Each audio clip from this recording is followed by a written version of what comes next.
Welcome everybody to our Operational Services Committee meeting this morning. On this committee are myself, Councillor O'Connor, Councillor O'Toole, and Mayor Clayton. So I'll call the meeting to order and we'll start off with our land acknowledgement. The city respectfully acknowledges the Beaver, Cree, Dene, and Métis people as the original caretakers of these lands and surrounding areas. We are grateful to live, learn, work, and play on Treaty 8 territory within Turtle Island and acknowledge these lands have been home to diverse and sovereign First Nations and Inuit nations since time immemorial. From there, we'll go to an adoption of the agenda, and I'll just look for somebody to make a motion on that. Councillor O'Connor. Yes, I move the adoption of the agenda as presented. Thank you for that motion.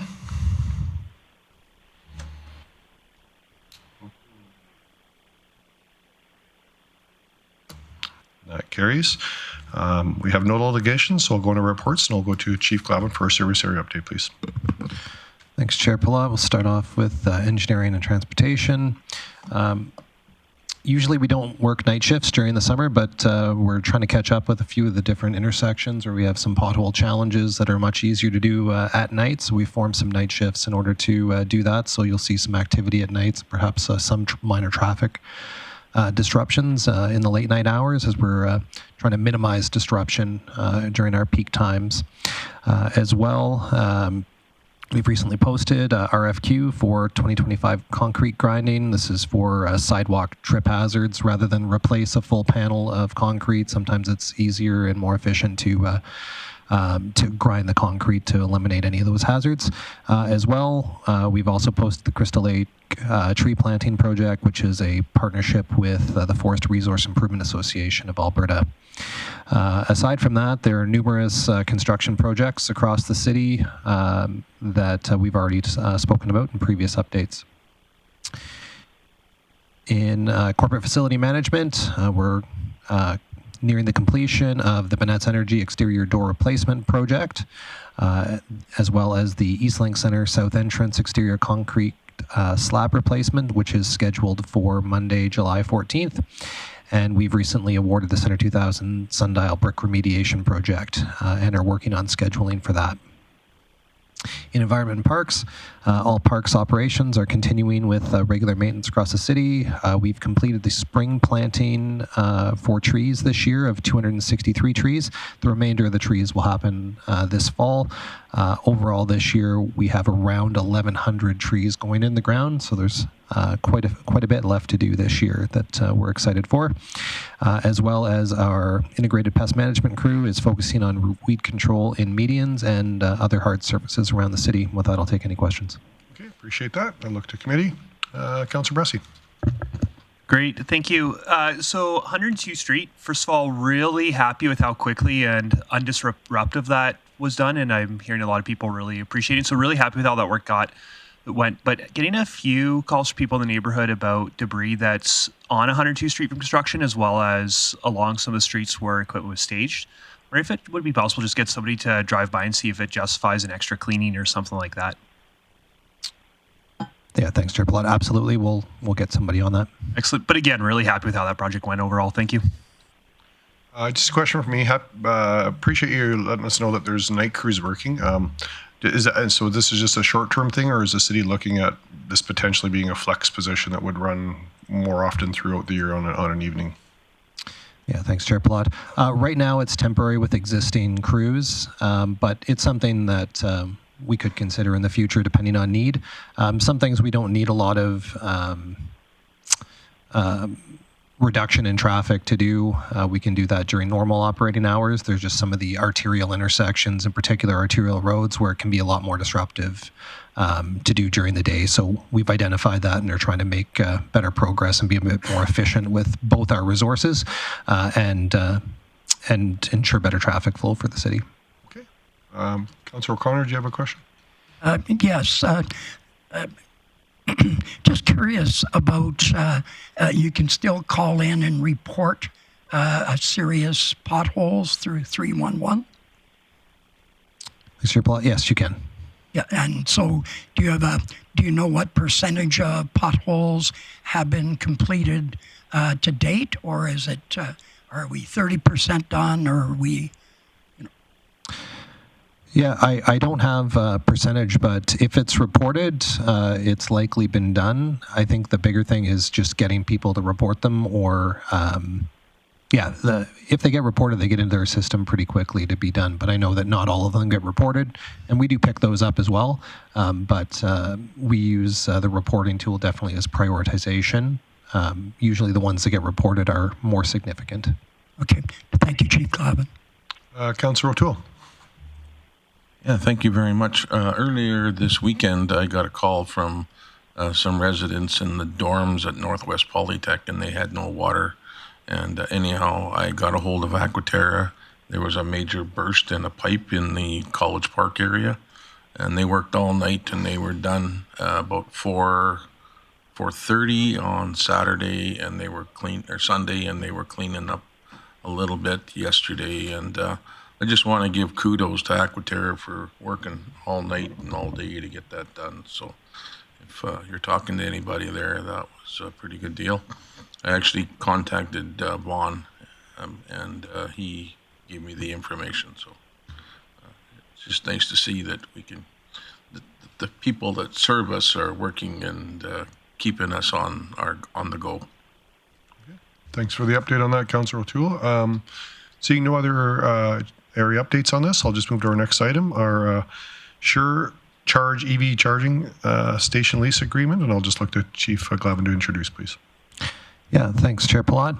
So the city has worked with the Community Energy Association to contribute to the development of an electric vehicle charging network.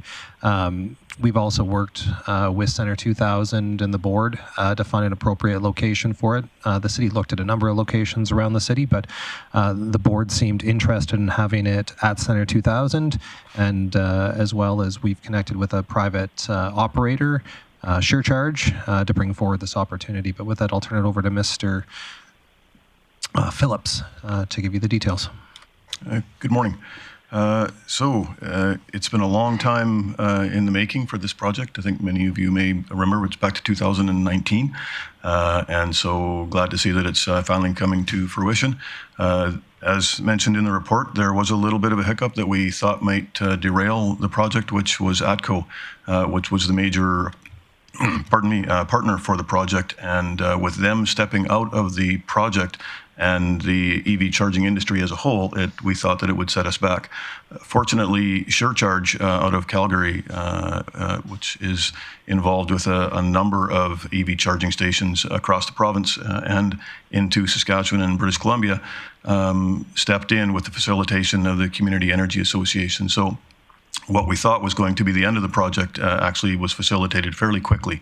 And part of the requirement is that through the NRCan ZVIP funding, they do require a 10-year commitment. Administration was able to draft a letter of intent for bringing forward to council to request a 10-year lease agreement for the site. And we immediately drafted a 4-year lease agreement. Hence the report, we would like to upgrade that or replace that 4-year agreement with a 10-year lease agreement, which would give Sure Charge their requirements as necessary through the ZVIP funding. There is no cost to the city, no direct cost, and it's the location still stands as the Center 2000 site being the most appropriate site. And just with that, I'll open to any questions. Okay, thank you for that. I'll look for questions from committee. Councillor O'Connor. Yes, thank you, Mick. I noticed that in some of the verbiage, it refers to a 5-year contract and not the 10. Is that going to be adjusted? It will be adjusted. It will be a 10-year contract. Okay, because it says 5 and just was a little confusing.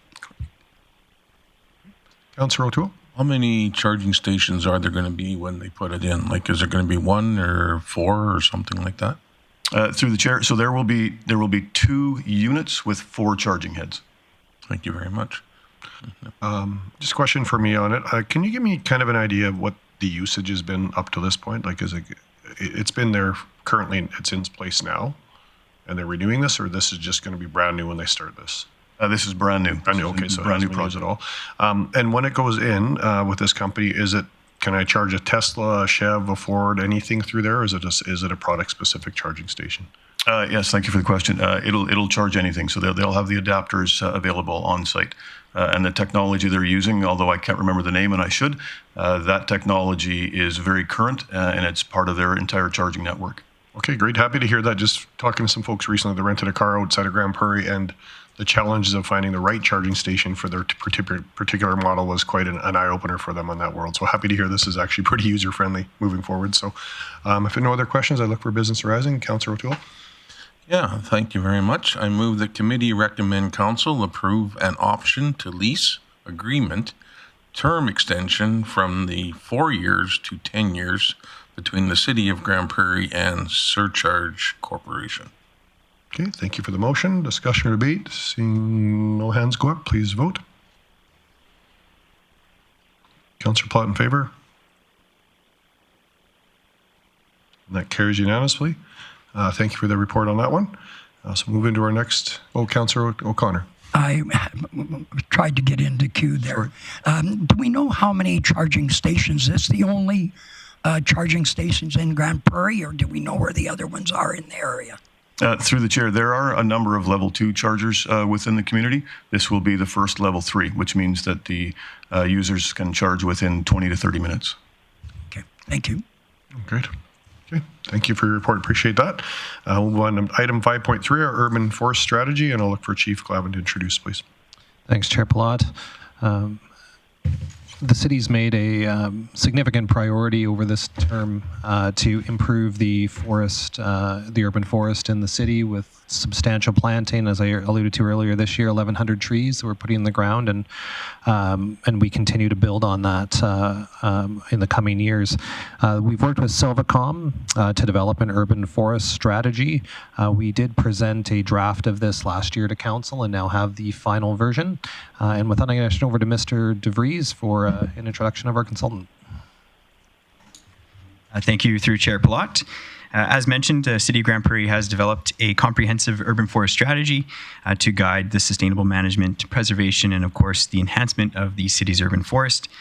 Prior to this, administration had relied on 3 aging documents for guidance in managing the urban forest, which included the 2007 Tree Management Plan, the 2012 Parks Master Plan, and the 2014 Integrated Pest Management Plan. All of those documents, of course, being older than a decade now. And so with approval of funding by council, administration engaged a consultant to craft this comprehensive urban forest strategy. And so today I will introduce Andrew Vandenbroek, who is here from Silvacom to present a high-level overview of the urban forest strategy, with today's recommendation being that the Operational Services Committee recommend council approve the urban forest strategy as presented in Attachment 1. Thank you, Case, and good morning, everyone. Pleased to be here to present this overview of the urban forest strategy. Grande Prairie has an extensive urban forest that includes all trees and supporting vegetation in parks, parking lots along streets, and residential, commercial, and industrial properties throughout the city.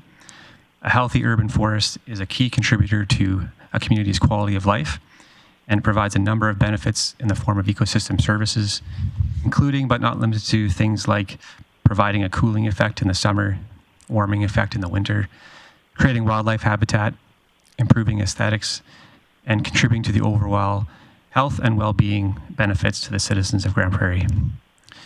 Urban forests across Canada are faced with many challenges, including climate change, invasive pests, wildfire, and development pressures. So having an urban forest strategy in place will help safeguard against these threats and enhance the benefits of the urban forest for generations to come.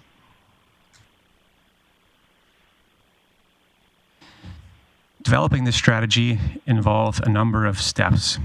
First of all, starting out with a baseline inventory assessment of the current canopy cover, assessment of the tree inventory composition, and analysis of the current ecosystem service benefits that the urban forest provides. We then also did a jurisdictional review of urban forest management in other municipalities across Canada and reviewed Grande Prairie's current policies, practices, and bylaws associated with the urban forest. And our final grouping here of activities was around engagement, which involved meetings with internal city staff and council, as well as public through surveys and an open house, And altogether, these activities help inform the development of our vision for the urban forest with a set of strategic goals and objectives that are supported with tangible action items.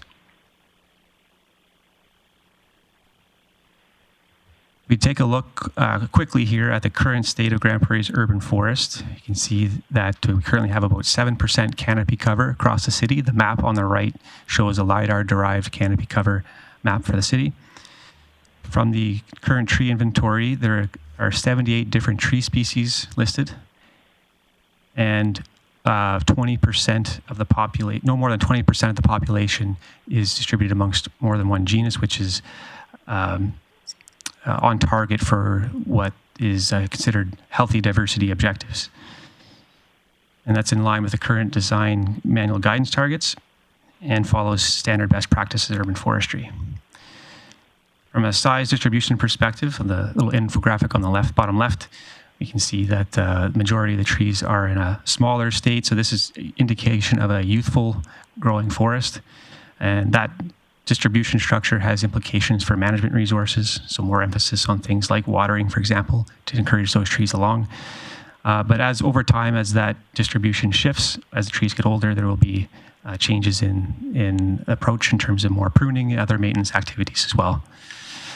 This young and growing forest is estimated to sequester about 13,500 tons of CO2 equivalents annually, which is equivalent to about 4,200 vehicles in Canada.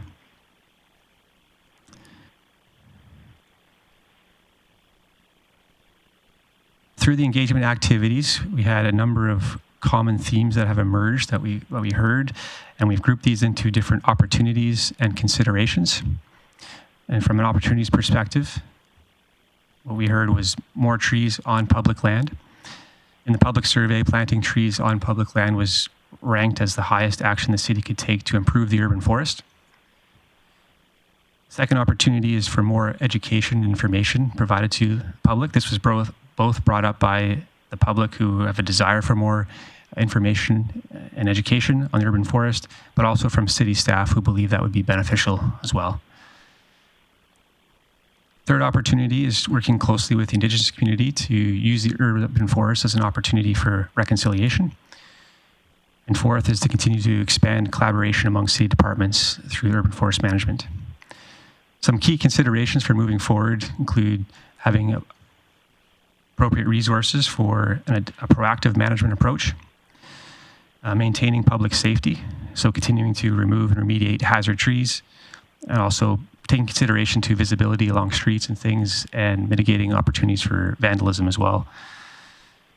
A third consideration is right tree, right place, so just keeping in mind site level considerations when selecting species to plant, which includes ecological considerations, infrastructure, and land use considerations as well. And finally, protection policies for trees. This was ranked as the third most important action the city could take through our public engagement survey to help improve the urban forest. From what we had heard, we crafted a vision statement for Grande Prairie's urban forest, the vision of a beautiful, vibrant, and healthy urban forest that enhances the well-being and quality of life for generations to come. Having a vision statement is a common practice in urban forest strategies in Canada, and they generally contain elements of descriptions of the forest and how it is valued. Oh, sorry. So some of the key words that we heard throughout our engagement were quality of life, well-being, and beautification, and we believe this vision statement connects well with the city's strategic plan for quality of life, in which fostering a community in which residents love where they live and embrace their environment. With that vision in mind, the next element of the urban forest strategy is a set of goals to help define what we must achieve to realize that vision. These goals are broad statements that spell out general outcomes.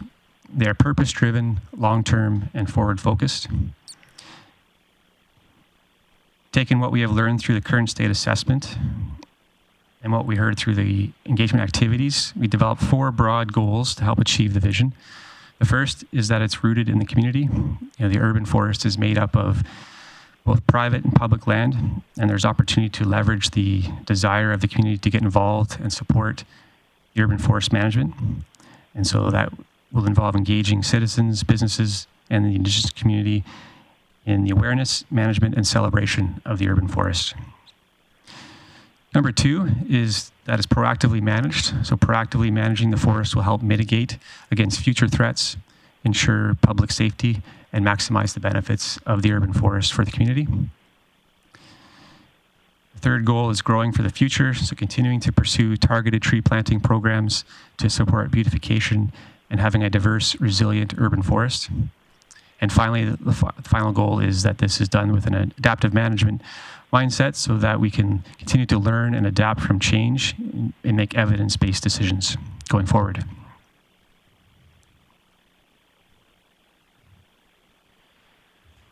So cascading from those strategic goals, the urban forest strategy delineates targeted objectives, and there are 7 of them here. Each of those objectives has a set of actions which have been categorized as short-term, medium-term, or long-term. And this strategic framework enables administration to realign urban forest management efforts, ensuring both immediate benefits and sustained advantages for future generations. First objective is developing and delivering education and outreach initiatives for staff and public. And these would, examples of these types of actions would be things like how to use the forest materials, reviewing and promoting the existing edible fruit tree map. The second objective here is continuing on with Indigenous engagement to incorporate traditional knowledge into urban forest management and fostering an environment of sharing, and in the longer term, looking for opportunities to work with the Indigenous community on potentially ceremonial spaces within the urban forest. The third objective is to establish a tree protection policy to regulate planting, maintenance, protection, and removal of trees. In the short term, this would be focused on advancing a draft of a policy for public trees and the focus on public land, with the long term potentially exploring the opportunity for expansion to private land as well. Number 4 is mitigating wildfire risk through vegetation management and public education. So continuing on with a lot of the great work the city has been doing in vegetation management and reducing some of the fuel risks for wildfire, and building on that with more education for the public to help promote a fire-smart community.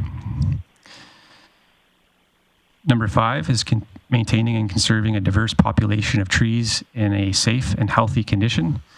And actions within this look at having resources appropriate for a proactive maintenance strategy. Number 6 is keeping an up-to-date inventory to support data-driven decision making. And in the short term, this would look at updating the current tree inventory that exists and working with the existing tools the GIS department has to help make efficient resource management for these trees. Number 7, finally, is planning and coordinating tree establishment over multiple years to ensure sustainable urban forest growth. And through the urban forest strategy, we've put forward a framework through a tree planting plan analysis to help guide some of those decisions about planning locations for tree planting projects. So in summary, the urban forest strategy has been designed to provide clear direction for managing, protecting, and growing the city's urban forest, which will enhance environmental sustainability, economic vitality, and the quality of life for residents. So I want to thank you for your time today, and we'll welcome any questions you may have at this time. All right, gentlemen, appreciate the reports. I'll look to committee. Councillor O'Connor. Yes, thank you very much, Andrew. Very comprehensive report. It was a brain teaser to get through it all in a short time. I did want to comment. I didn't realize we had 78 species, so it's nice to know that. In particular, I'm curious about the number 3 largest tree is the green ash on Appendix 1. It shows 2,293 trees and 9% of the species. And it's a curious tree because it's the last to leaf out and the first for the leaves to drop. Is there any strategy to not have as many green ash, or is that just a part of the strategy? First of all, at a high level, ash is one of those species you may hear about that are threatened by the emerald ash borer, so it's definitely a species of concern. Elm being another species of concern, of course, with the Dutch elm disease. Those two combined, I think, are about 30% total of the urban forest tree population currently. So there is that risk of those trees in the future. However, compared to some other jurisdictions, those percentages are actually lower. I think Edmonton maybe closer to 44%, much higher. And so comparatively, the city has done a good job at maintaining a more diverse population, but certainly maybe Case can speak more specifically to the green ash in this case, but certainly consideration for the future of those trees. Yes, through Chair Plot, there has been an effort in recent years, within the last 5 to 10 years, to start diversifying, to Andrew's points, a little bit away from ash, maybe not for the leafing reason as identified, but certainly for risk of pests. So that has been something that's been worked in. Follow up. Yeah, and I know we can't do anything with private owners. Somebody moved in across the back lane from us, and they had 3 beautiful trees. They were 40 feet tall. They were just wonderful. The next week, somebody had come and cut them all down. So is there any urge to put a policy saying, don't cut your trees down unless there is a disease or something like that? Is that something we would look at? So initially, the strategy outlines a tree protection policy focused on public trees first. When we did our engagement, that was a more preferred approach, and on private land, there was less appetite, it seemed, for policy. However, it's becoming more common practice in other jurisdictions of expanding the tree protection policies to private land as well. And so I think that is a consideration for the city moving forward. And that's what we outlined in the strategy, that starting out first with the public trees in the short term, and then over the medium to longer term, exploring that opportunity to expand to the private side. Because that does make up a significant portion of the overall canopy in the city, private trees. So. Thank you. Can I just follow up on that? I'm just curious. I thought we had something, if there was a new development, or you were going to do a development in an old area of town that had trees involved, that they put a value on the tree, and if you did want to pull trees down, there would be a charge. Am I misunderstanding? I thought we had that in some of our areas currently, that there was a fee at permitting stage if you were to take down trees. But. Yeah, thanks, Chair Palat. To my knowledge, it's only if you're applying to take one down on public land as a part of a development. So if let's say there was a tree on a boulevard and it was where you wanted your access to your business to be, in that case, it would be assessed by the city, but it would be a public tree on public land, not on their private lot. Okay, I misunderstood that. I'm going to go to Councillor Blackmore, please. Thank you, Chair Palat. I have a couple questions, and one is specific to this topic that we're currently discussing. A number of jurisdictions will penalize you if you cut trees down on your own land or public land, or require that you replace a tree with a tree. I'm more interested in developing incentive programs to encourage residents to plant trees in their own property. I'm wondering what you came across in your jurisdictional scans that of other jurisdictions building incentive programs. I'm not really keen on punishment, but I'm more interested in what we can do to trigger people's desire to plant trees in their own yards.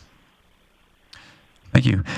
Yes. That's something we have outlined in the strategy. Is another approach is to engage citizens and businesses in terms of doing tree planting and looking for opportunities to encourage that on private land.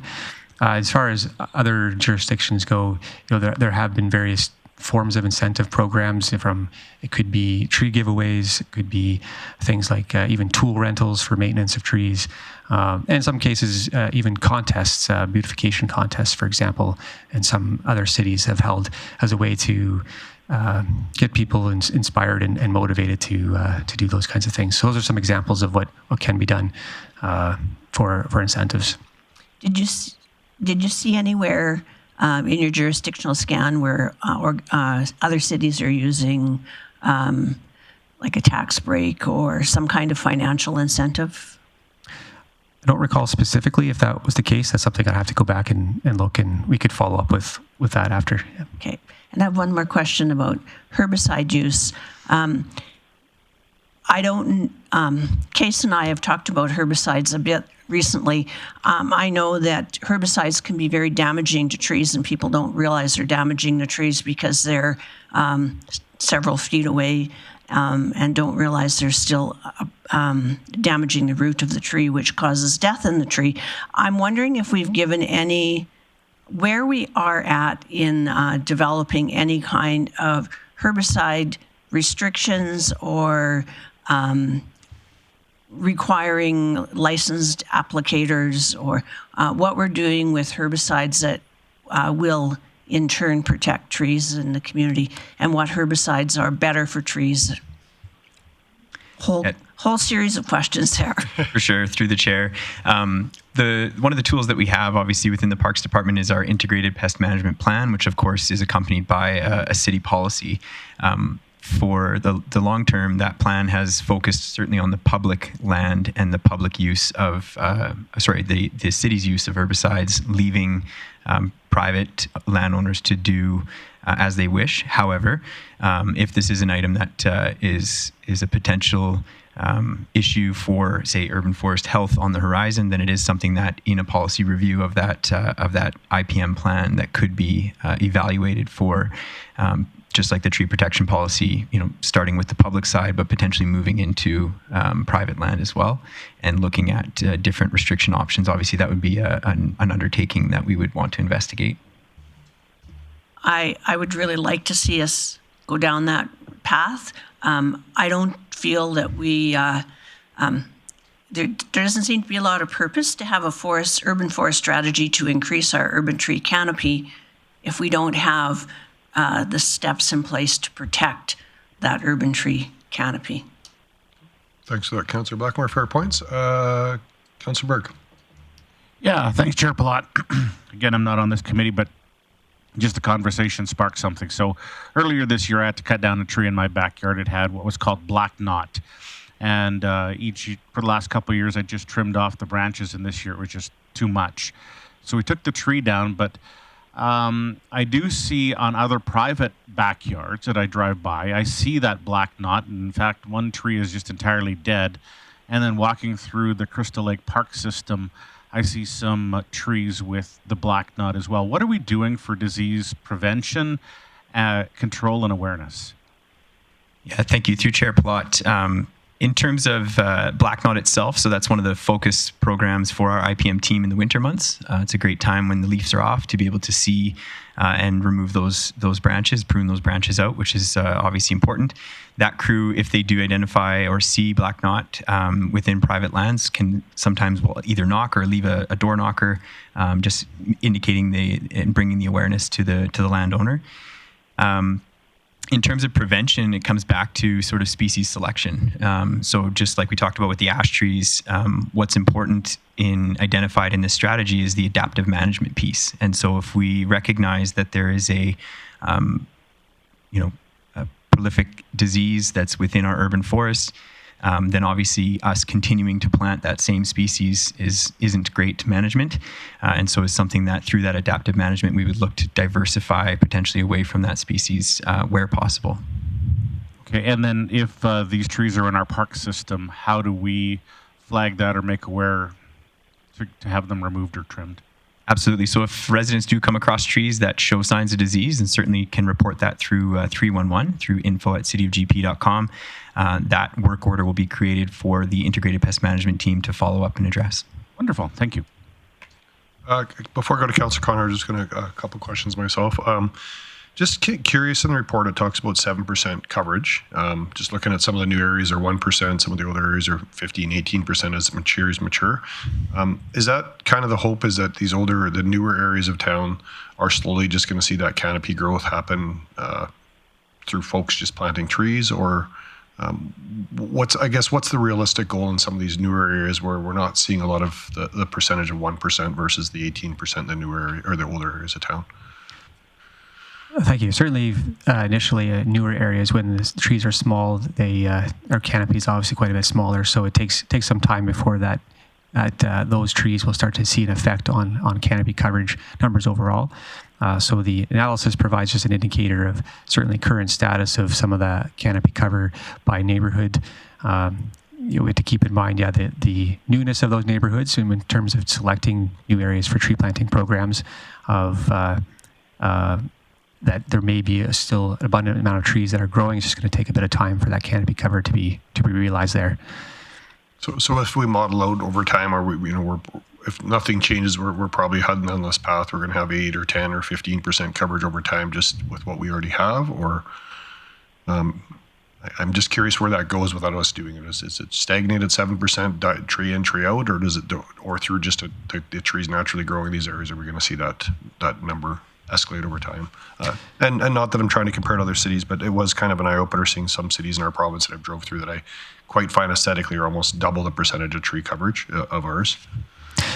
There's a lot of consideration when it comes to the canopy cover number in terms of comparing to other jurisdictions, as you've kind of alluded to. There are different methodologies for assessing it, and also different. You have to take into consideration the subregion that we're in, which is Grande Prairie is in a bit of a unique, smaller natural subregion within the province, which is more of a prairie/parkland type ecosystem. So you do expect to see, I guess, more open spaces, more grassland in this kind of natural subregion. However, that doesn't mean that you still can't have trees and grow the canopy cover from where it currently sits. So that's a current number, and that's why we've sort of refrained from a target in this particular strategy, because it is difficult to set what is the appropriate value there. But yeah, I would expect that with tree planting programs and things, that number would, even with removals, there would be a gradual increase of that over time.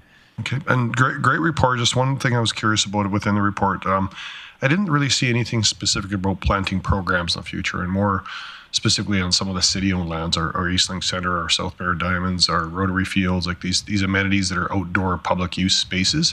I just didn't see anything specifically about programs for that. So is that more of an administrative level? This is the plan at a big picture, and then, like we did just recently with some top-ups from administration with suggestions, is that just suggestions from administration are come forward specifically around those areas outside of this plan? Absolutely. So thank you, Chair Palat. That's a great question. So the plan certainly identifies some high-level priority areas. The goal with the plan, with the strategy, is to make it more of a plan, so make it more prescriptive to, within those areas identified by our consultant, where are the exact locations for some of those tree assets to go in. In speaking to some of the recreational areas that you mentioned, some of that was part of our spring tree planting that we did just this spring, doing some tree replacements, but also working with the grant that we obtained to plant trees within some of these recreational areas that previously were somewhat void of canopy cover. So that item in particular is certainly high on our list for planting, and has had some efforts done already this year. Oh, and I just was out at South Bear, and I see some stuff going up out there, and I have noticed some of these things. And I guess I always have an appetite for more on those areas, but no, I appreciate if that's coming in subsequent reports.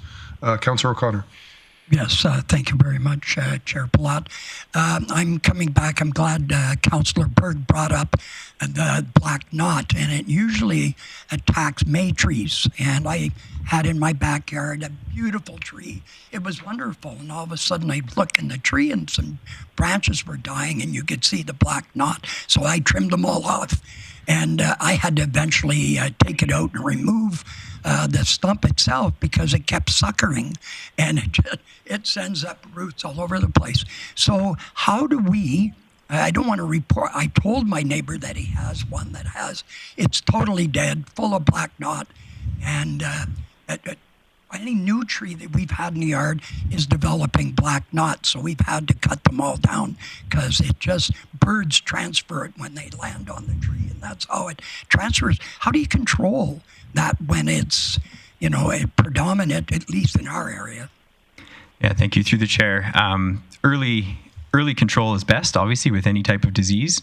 So if you can catch it early, that's great. Obviously, if there's a specific area or a neighborhood that has it quite significantly, unfortunately, it might result in loss of some of those trees. So as identified in the strategy, I think one of the important things we want to better refine going forward is better information on species selection for the public so that individuals can understand, here's a list of trees that work well in Grande Prairie based on our experience, and a list of trees that aren't as susceptible to certain diseases like black knot. So as noted in that first objective within the strategy is just ensuring that there's more education and information about the urban forest that then benefits private landowners on making tree selections for their own yard.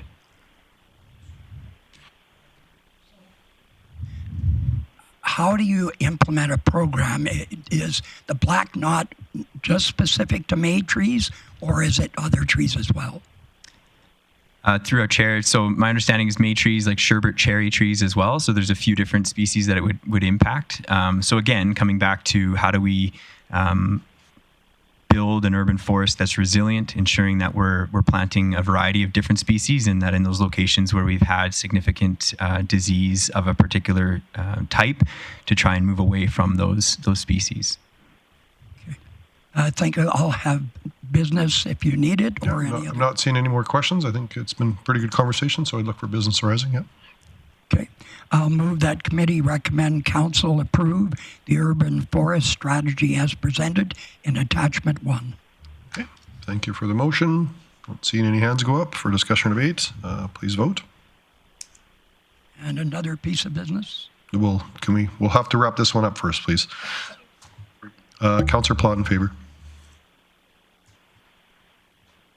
And that carries. So appreciate the report. Lots of great information in there. I'll go back to Councillor O'Connor. Yes, I'd like to make a recommendation that we have administration go away and come back with a strategy of looking at protecting trees on private lands. And if a report can come back, whether or not that's feasible or not, I think it's important that we try and protect trees and having people not cut down trees without checking with somebody. And I think it's a huge concern. Okay, so just want to ask administration, there was recommendations recommended within the report, and I think that was one of them. Number 5. Yeah.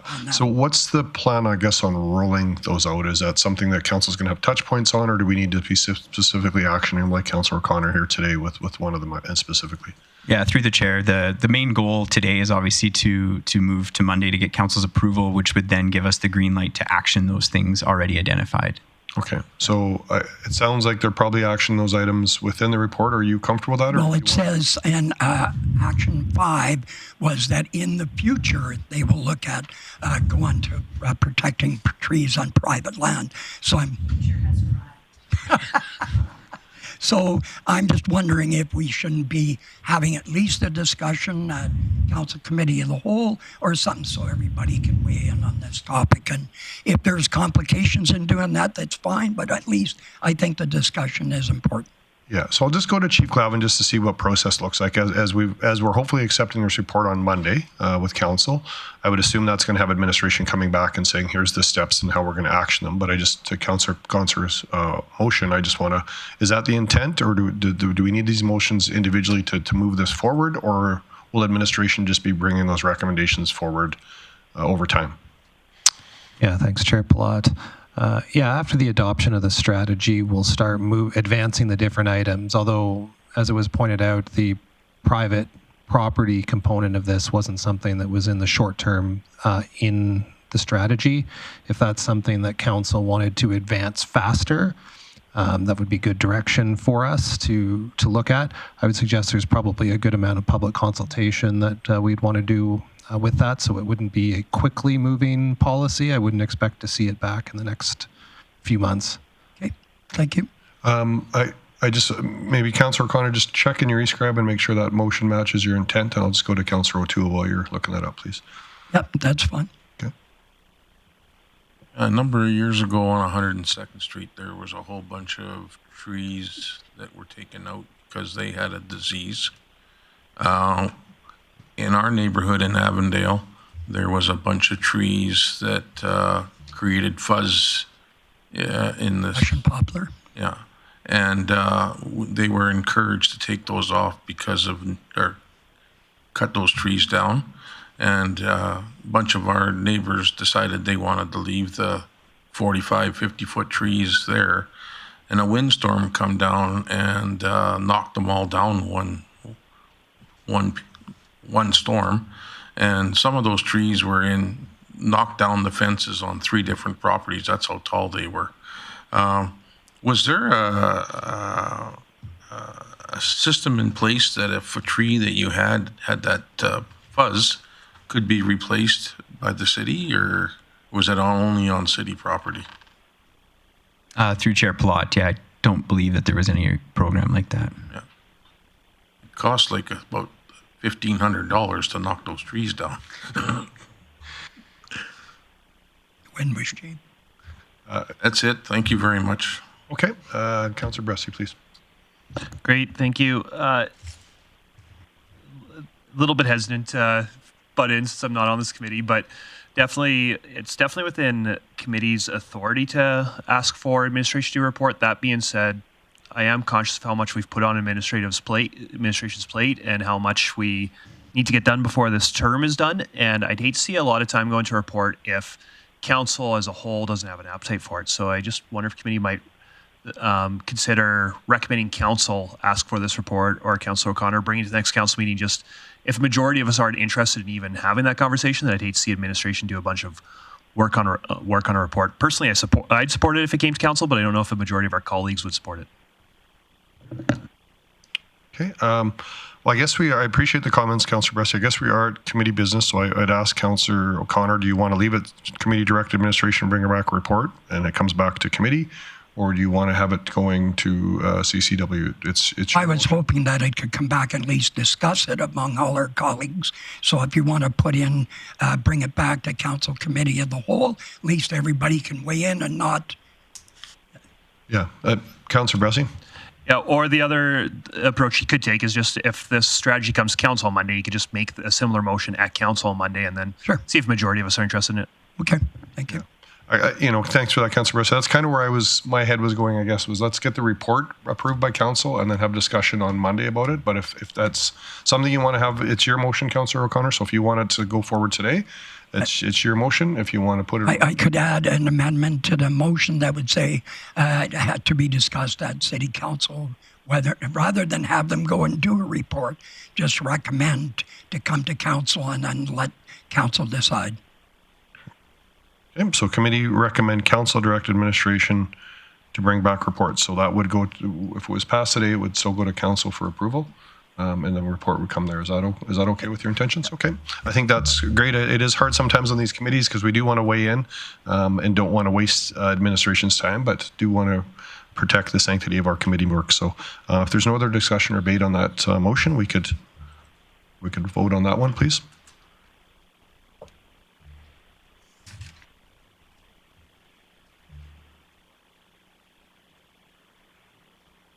Councillor O'Toole, how do you vote? Okay, it's coming.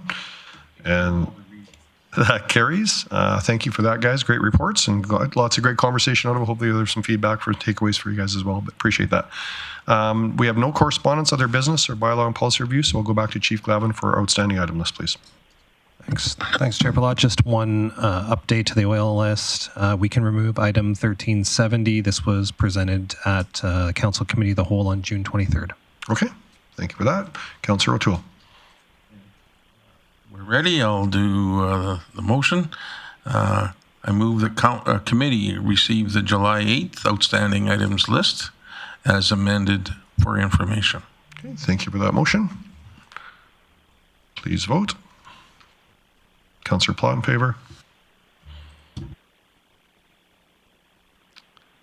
And that carries, and with that we will adjourn. We'll be back momentarily for our next committee meeting. Thank you.